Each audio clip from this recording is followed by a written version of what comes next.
सभी छात्रों को मेरा प्रणाम। अनमोल वाणी, प्रणाम के परिणाम। प्रणाम प्रेम है, प्रणाम अनुशासन है, प्रणाम आदर सिखाता है, प्रणाम शीतलता है, प्रणाम से सुविचार आते हैं, प्रणाम झुकना सिखाता है, प्रणाम क्रोध मिटाता है, प्रणाम आंसू धो देता है, प्रणाम अहंकार मिटा देता है, प्रणाम हमारी संस्कृति और सभ्यता है। सभी को मेरा प्रणाम। तो कल हमने देखा था पक्षीराज मोर, है ना। उस मोर में क्या, पक्षीराज मोर और चिड़िया, पक्षी मोर और चिड़िया, पार्ट चौथा ये देखा था हमने। उसमें देखा था कि मोर को क्या कहते हैं। मोर एक हमारा भारत का राष्ट्रीय पक्षी है, उसे पक्षीराज कहते हैं, है ना। चिड़िया के घोंसला जिस पेड़ पर था, कटहल के पेड़ पर चिड़िया का घोंसला था, उस पेड़ पर वो मोर उड़कर थक गया था, इसलिए वो जाकर इस डाली पर बैठता है, और वो जिस डाली पर बैठता है उसी डाल पर चिड़िया का घोंसला था, है ना। तो चिड़िया अनाज यानी कि खाने का प्रबंध करने के लिए दूर गई थी, और जब लौटती है तो देखती है कि कोई तो विचित्र सा पक्षी वहाँ बैठा है, और ये बोलती है कि इतना भारी भरकम तुम कौन हो।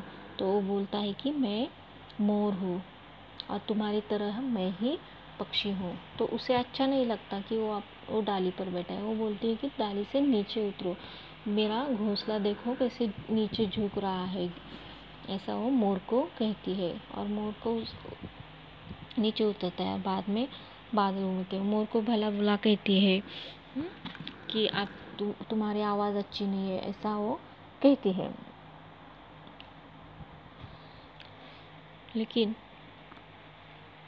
जब काले तो वो उसके पंखों के बारे में कहती है, तुम भारी भरकम हो, मैं कितनी हल्की फुल्की हो, तुम तेज उड़ान भी नहीं करते, तो तुम कैसे पक्षी हो, ऐसा वो उसको बोलती है। तो और वो मोर को इतना भी कहती है कि मुझे तुम्हें पक्षी कहने में संकोच होता है, ऐसा भी वो मोर को कहती है चिड़िया। तो मोर कहता है कि मेरा पंख ही मेरा गौरव है, मुझे नृत्य करना अच्छा लगता है, और मेरा पंख मेरा गौरव है, और गौरव के पीछे हमेशा कुछ भार होता है, ऐसा मोर चिड़िया को जवाब देता है। और जब आकाश में बादल आते हैं काले काले, तब मोर पंख फैलाकर नाचने लगता है, और वो नाचते हुए मोर को और उसके पंख देखकर चिड़िया भी मुग्ध हो गई, और वो मन ही मन बोली, पक्षीराज मोर तुम धन्य हो, इतने भारी पंखों से कितना सुंदर नृत्य कर रहे हो, मैं आपका सम्मान करती हूँ, आप सच में गर्व करने लायक है, ऐसा वो चिड़िया बोलती है। मुझे मेरे राष्ट्रीय पक्षी पर गर्व है। और मोर अपने अपने मग्न होकर वो नाचता रहता है। बादल गरजा मानो वह भी गरज गरज कर कह रहा है, हाँ हाँ। बादल भी क्या कहने लगा है, ऐसा लगता है कि वो भी हाँ हाँ, हमें भी अपने राष्ट्रीय पक्षी पर गर्व है, ऐसे बादल भी बोल रहे हैं, ऐसा हमें लगता है। कल हमने मोर और चिड़िया पाठ में ये पढ़ा था। तो आज देखते हैं कुछ पाठ बोध। तो पाठ बोध में से देखो बच्चों, आपको क्या देखना है। तो शब्द अर्थ तो आपने कल देखे थे, है ना। तो आपको मौखिक और लिखित क्वेश्चंस देखने हैं। तो इसके लिए आपको क्या करना है, अपनी हिंदी की किताब निकालनी है। तो आप सब अपनी हिंदी की किताब निकालेंगे, और जो भी है वो ध्यान से सुनोगे। और सभी का होमवर्क, टेक्स्ट बुक नोटबुक दोनों में भी आपको होमवर्क करना है, और वो सबको कंपलसरी यानी कि क्लास के ग्रुप पर यानी कि कक्षा के ग्रुप पर आपको भेजना ही है। तो आप सब तैयार है, पेज नंबर 30 निकाला है। तो हम पेज नंबर 30 का पाठ बोध यानी कि मौखिक और लिखित क्वेश्चंस देखते हैं। तो तैयार है आप सब। तो देखो बच्चों, प्रश्नों के उत्तर दो। मौखिक में से क देखते हैं हम। चिड़िया का घोंसला कहाँ था? आपको जवाब देना है। बताओ, चिड़िया का घोंसला कहाँ था? सही है, कटहल के पेड़ पर। चिड़िया का घोंसला कटहल के पेड़ पर था। जब आपको क्वेश्चन एक वाक्य में पूछा जाएगा तो आपको पूर्ण वाक्य में उत्तर लिखना है। जैसे कि चिड़िया का घोंसला कटहल के पेड़ पर था, इस तरह से आपको लिखना है। और जब एक शब्द में बोला जाता है तो सिर्फ कटहल पर लिखना, यानी कि कटहल के पेड़ पर, इतना ही लिखने का। और जब एक वाक्य में, यानी कि पूरा एक सेंटेंस कंप्लीट करना है। अब देखते हैं ख। मोर के बैठने से पेड़ की डाल क्यों झुक गई? बताओ, मोर के बैठने से पेड़ की डाल क्यों झुक गई? हाँ, सही है, क्योंकि मोर भारी भरकम था। तो अब इसका जवाब कैसे लिखेंगे? मोर के बैठने से पेड़ की डाल झुक गई क्योंकि मोर भारी भरकम था, है ना, इसलिए पेड़ की डाल झुक गई। तो अब देखते हैं ग। चिड़िया को मोर क्यों नहीं अच्छा लगा? चिड़िया को मोर क्यों नहीं अच्छा लगा? सोचो और बताओ।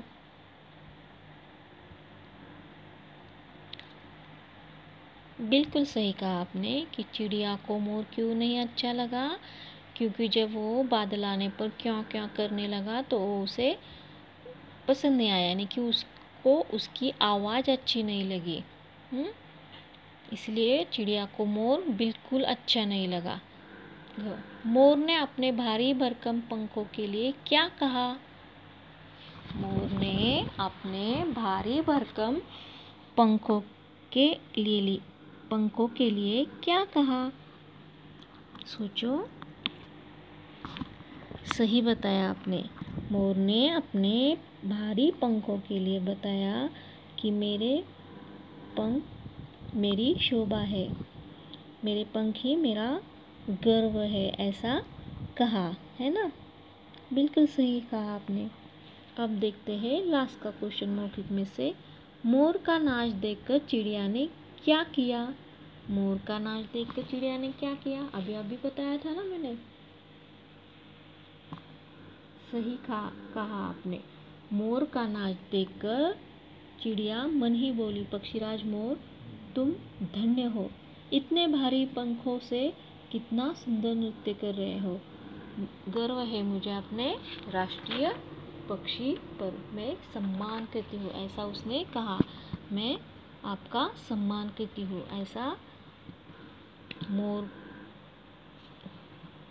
का नाच देखकर चिड़िया ने कहा कि मैं आपका सम्मान करती हूँ, मुझे अपने राष्ट्रीय पक्षी पर गर्व है। ये हुए मौखिक क्वेश्चन। ये आपको नोटबुक में भी लिखने हैं। यहाँ तो आप लिख नहीं सकते, लेकिन लिखित आप टेक्स्ट बुक में भी लिखेंगे और मौखिक के साथ आप लिखित भी नोटबुक में भी लिखेंगे। दोनों की तरफ आपको ये लिखना है, लिखित भी। अब देखते हैं लिखित। मोर कटहल के वृक्ष पर क्यों बैठा था? बताओ, मोर कटहल के वृक्ष पर क्यों बैठा था? सोचो।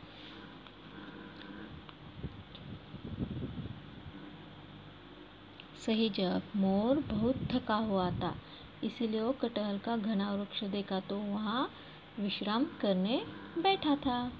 बिल्कुल सही है ना। अब देखते हैं ख। चिड़िया कहाँ गई थी? चिड़िया कहाँ गई थी? बताओ, सोचो, चिड़िया कहाँ गई थी? चिड़िया दूर कहीं भोजन की तलाश में गई हुई थी।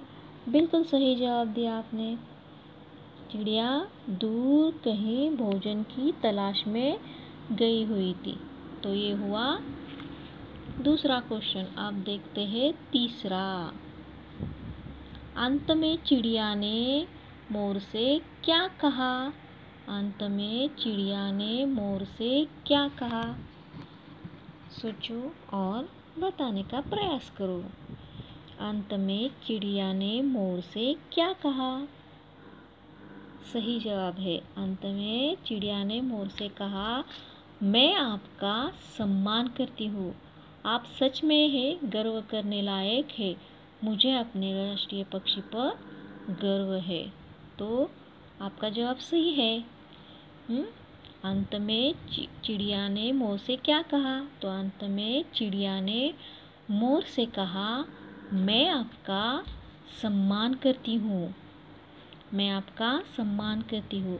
आप सच में गर्व करने लायक है। मुझे अपने राष्ट्रीय पक्षी पर गर्व है। तो आप देखते हैं लास्ट का क्वेश्चन, यानी कि सवाल देखो घ वाला। मोर को पक्षीराज क्यों कहते हैं? मोर को पक्षीराज क्यों कहते हैं? सोचो और बताने का प्रयास करो। मोर को पक्षीराज क्यों कहते हैं?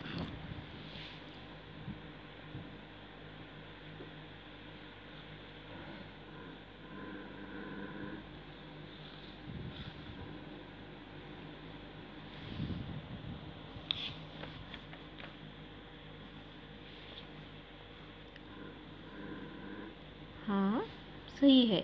तो मोर को पक्षीराज क्यों कहते हैं? पंख मोर का गौरव है। पंख क्या है? उसका गौरव है। और गौरव के पीछे हमेशा क्या होता है? कुछ भार ही होता है। और ये भार मोर को दिया था और इस भार से मोर खुश था। जो उसके भारी भरकम पंख थे उसके भार से मोर खुश था, इसलिए वो राष्ट्रीय पक्षी है। और इसी कारण मोर को पक्षीराज कहलाते हैं। और दिखने में भी सुंदर था, इसलिए उसे पक्षीराज कहलाता है ना। पंख मोर का गौरव है और गौरव के पीछे हमेशा कुछ भार होता ही है। और ये भार मोर को दिया है और इस भार से मोर बिल्कुल खुश था, इसलिए वो राष्ट्रीय पक्षी है। और इसी कारण मोर को पक्षीराज कहलाते हैं और सभी को मोर बहुत पसंद है ना। तो ये हुआ हमारा मोर और चिड़िया के इस पाठ का पाठबोध, यानी कि मौखिक और लिखित। बाकी का भाषा ज्ञान हम अगले वीडियो में देखेंगे। तो आपको क्या करना है, पाठबोध के सभी क्वेश्चन आंसर आपको नोटबुक और टेक्स्ट बुक में भी लिखने हैं और अपने कक्षा के ग्रुप में भेजने हैं। तो आपकी पत्तों के खेल पर टेस्ट होगी, तो उसे आप तैयारी करेंगे। तो भाषा ज्ञान के साथ हम अगले वीडियो में मिलते हैं। तब तक के लिए अलविदा, धन्यवाद।